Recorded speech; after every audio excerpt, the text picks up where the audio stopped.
Apple's iPhone 13 range expected for the usual September time slot. Rumors on the devices and their specifications have really ramped up lately. The latest isn't even a leak, as such as battery details have been posted as part of the official certification process in China. All devices need 3C certification to be sold in the country, and details are generally posted in official documents, often online.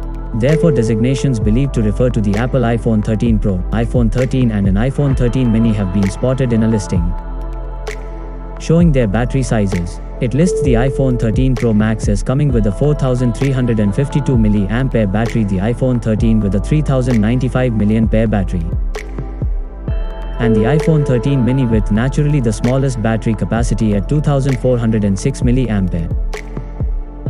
These are a touch larger than the batteries on the 12 Pro Max, 12 and 12 mini, 3687 mAh, 2815 mAh and 2227 mAh respectively.